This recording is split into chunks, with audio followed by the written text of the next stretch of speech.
Ladies and gentlemen, this is TVP World. You're watching another edition of Break the Fake, where we debunk fake news and combat false narratives. I'm your host, Benjamin Lee, and let's get rolling. On Monday, Azerbaijani police raided the Baku office of Russia's Sputnik news agency and arrested 2 alleged FSB agents. State-aligned media in Azerbaijan are openly criticizing Russian authorities and Vladimir Putin himself. Moscow, as expected, called the response excessive and unjustified. Azerbaijani's Prosecutor General has launched a criminal case into what it calls the premeditated murder of 2 Azerbaijani citizens by Russian law enforcement. Ziadin and Hussein Safarov died after being detained in Russia. Azerbaijani experts point to post-traumatic shock alongside visible injuries. Russian investigators, however, claim that one brother died of heart failure, with the other still under examination. Azerbaijani sources describe the brothers' deaths as brutal killings during detention. The Russian version leans to medical language, heart attacks, pending analysis, no clear admissions, 2 states, 2 autopsies, and 2 entirely different stories. President Ilham Aliyev demanded a public admission of guilt and a proper investigation. Putin issued an apology, but tensions escalated. The Russian house in Baku was shut down on espionage charges. Calls to close Sputnik followed, and Sputnik stayed open until this week when police arrived with search warrants. 2 staff members were detained.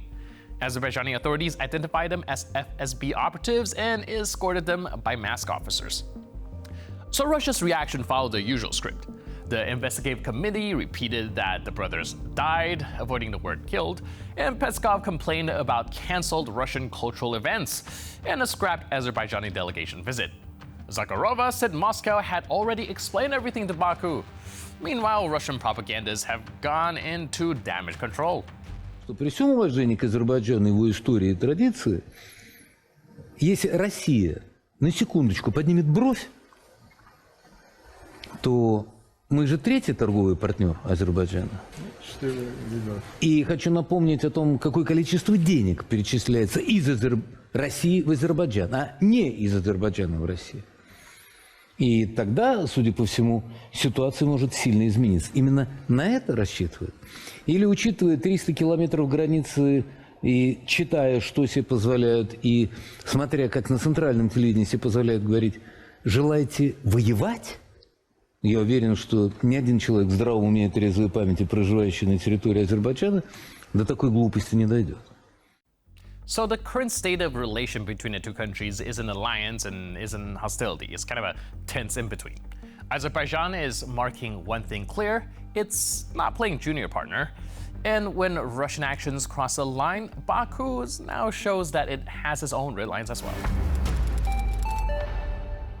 All right, so Alexander Lukashenko popped back into state TV this week to prove once again that you can run a country with Soviet instincts and 2G bluster. His latest line, quote, "The hybrid war is gaining momentum. We have something to respond with." Now, for a moment, it sounded like he was about to pull out a Cold War prop or just gesture at Putin and say, well, here's our response. Против нас уже несколько десятилетий ведется перманентная гибридная война, которая в дальнейшем будет только набирать обороты. Чем ответить у нас есть. За 3 десятилетия нами создана современная, боеспособная, хорошо вооруженная армия. На любые агрессивные выпады готовы дать самый жесткий ответ. Я абсолютно убежден, это не только моя точка зрения, что ракеты, самолеты, наконец, беспилотники – это хорошо. Но судьбу любого боя, любой войны будет решать командир и его подчиненные, солдаты. Они будут решать. Мы постоянно изучаем опыт современных войн, анализируем, используем все, что может усилить нашу и российскую оборону.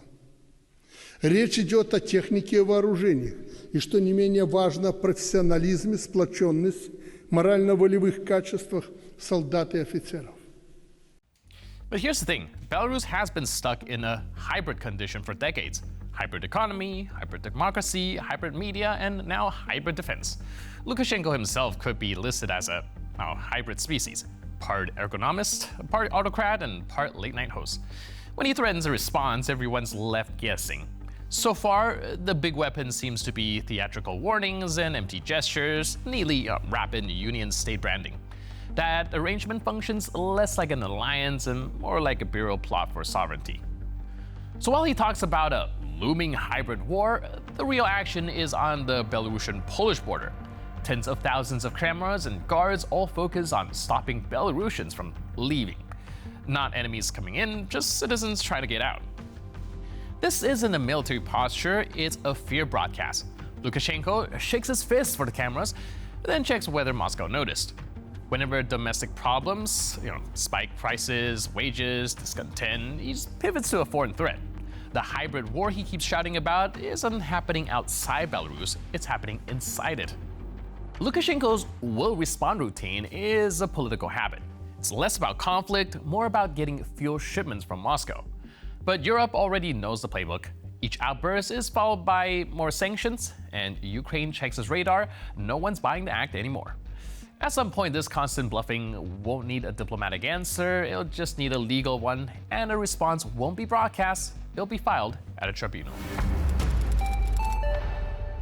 Belarusian state TV's own Grigory Azarenok has declared that a grand event just took place in Minsk. Based on the tone, you might think Belarus finally got TikTok access or maybe even Wi-Fi on the subway. But no, it turns out the big news is another rerun of his favorite theme, the fall of the USSR and the internal betrayal of the elite. Грандиозное событие в Минске состоялось. Нас раскидали, разбросали, разметали в 1991 году.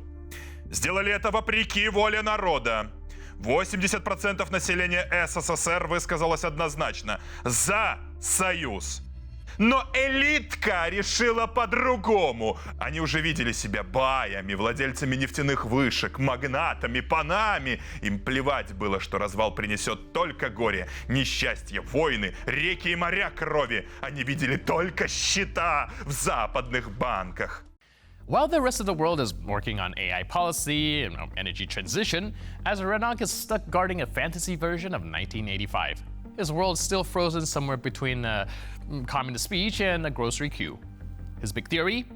Everything went wrong when the elite wanted to be masters. And then he was furious that 80% voted for the union and nobody listened. Now, back in 1991, he was probably still figuring out his crayons, but that hasn't stopped him from declaring moral failure from the top of the state-funded podium. So according to this guy, everything collapsed after 1991, nothing but chaos, betrayal, silence until Lukashenko showed up like a patriotic reboot. It's the USSR comeback tour, just without the Beatles, without sausage, and without the lines. Instead, it's repression, TV soundtracks, and parades with drums. So what exactly was this grand event? Well, not a space launch, not university opening, or a Belarusian Nobel Peace Prize. It's an exhibit about how the USSR was perfect and everyone who disagreed was a traitor. Basically a museum for those still hoarding the communist badges and expired ration coupons. The real tragedy isn't that the USSR collapsed, it's that pieces of it is still rattling around the head of state broadcasters, untouched, unchallenged, and held up like scripture. The Red Star is gone from the flag, but it's still glowing on an old TV in Azarenok's mind. And with that, we conclude this edition of Break the Fake. But for more news, update, and commentary, please stay tuned to TVP World.